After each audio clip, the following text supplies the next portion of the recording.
এই সরকারের একটা অংশ এই হত্যাকাণ্ডের সাথে জড়িত। শরীফ ওসমান হাদির হত্যাকাণ্ডকে আড়াল করার চেষ্টা হচ্ছে। অন্য কোন জঙ্গিবাদী নাটক, প্রথম আলো, দিল্লি স্টারের নাটক দিয়ে এই শহীদের রক্তকে ধামাচাপা দেওয়া যাবে না। এই প্রথম আলো দিল্লি স্টার পত্রিকা তারা বিগত 15 বছর কোন মিডিয়ার কাজ করে নাই, তারা প্রোফাইলিং এর কাজ করেছে। তারা ফ্যাসিবাদ দিল্লির নিকৃষ্ট দালালি করেছে। তারা নিরপরাধ মানুষকে হত্যাযজ্ঞ করেছে। জনগণের মধ্যে নিরপরাধ মানুষদেরকে জঙ্গি জঙ্গি বলে তাদের জীবন বিপন্ন করেছে। সংগ্রামী তাওহীদি জনতা, মহান আল্লাহ সুবহানাহু ওয়া তাআলা সূরা আলে ইমরান 169 নম্বর আয়াতে পরিষ্কার বলে দিয়েছেন, আর যারা আল্লাহর পথে নিহত হয় তোমরা তাদেরকে মৃত বলে ধারণাও করো না।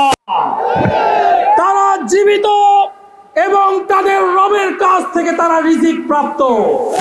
ভালো লাগার প্রতিটি মুহূর্তে থাকুক একটি সুন্দর পাঞ্জাবি সব বিধি আপনার সিগনেচার লুক। শুরু বসুন্ধরা সিটি, ঢাকা। হে আমার ভাইরা, আমরা দুঃখজনক ভাবে দেখেছি আমাদের সকলের প্রিয় শরীফ ওসমান হাদিকে শহীদ করে দেওয়া হয়েছে। আমরা পরিষ্কার বলে দিতে চাই, এই শাহাদাতের রক্তের মাধ্যমে এই দেশে প্রকৃত ইনসাফ প্রতিষ্ঠা হবে ইনশাআল্লাহ। হে আমার ভাইরা, আমরা দেখতে পাচ্ছি এই শরীফ ওসমান হাদির হত্যাকাণ্ডকে আড়াল করার চেষ্টা হচ্ছে। খুনিদেরকে এখন পর্যন্ত গ্রেফতার করা হয় নাই।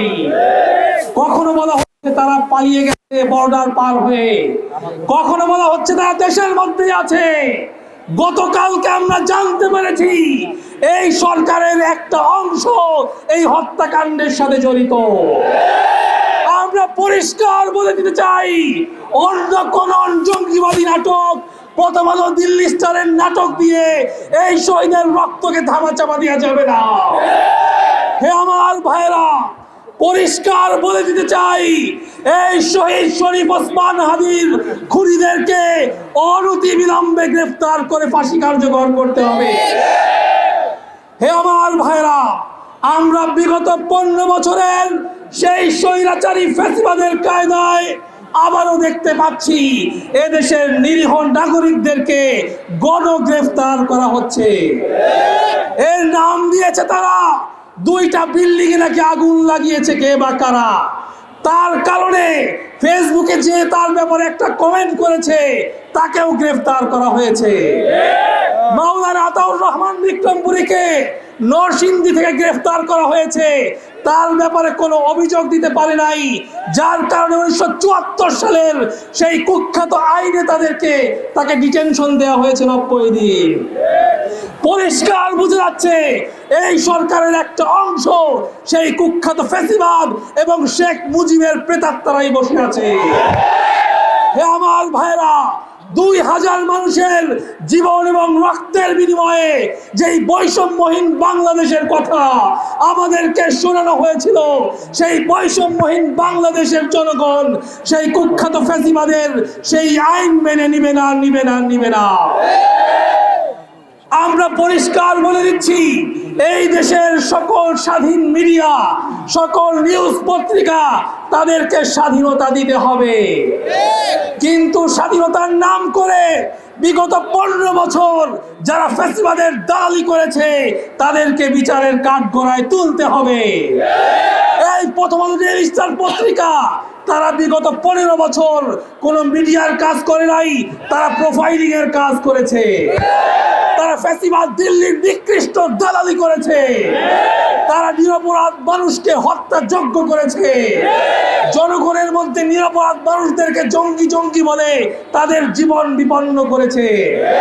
সুতরাং শেখ হাসিনার সময়ে যেই 2000 মানুষ শহীদ হয়েছে তাদের প্রত্যেকের রক্ত এই প্রথম আলো দিল্লি স্টারের গায়ে লেগে আছে। আমরা এর বিচার চাই। একইভাবে এই প্রথম আলো ডেইলি স্টার অফিসে হামলার অজুহাতে যেই মিথ্যা নাটক মঞ্চায়িত করা হচ্ছে, সেই নাটকে আবার গণগ্রেফতার করা হচ্ছে। এই মিথ্যা নাটক বন্ধ করতে হবে। মাওলানা আতর রহমান বিক্রমপুরী, মাওলানা আইনুল হক কাসেমি, মাওলানা ওমর ফারুক সহ যেই সকল নিরপরাধ ব্যক্তিদেরকে গ্রেফতার করা হয়েছে, অনতিবিলম্বে তাদের মুক্তির দাবি জানাচ্ছি আমরা। একইভাবে আমরা জানি, আপনারা জানেন, এই দেশে বাংলা এডিশন নামে একটা মিডিয়া মাত্র তারা যাত্রা শুরু করেছে। একমাত্র এই দিল্লি দাসদের বিপক্ষে সত্য নিউজগুলো তারা তৈরি করছে।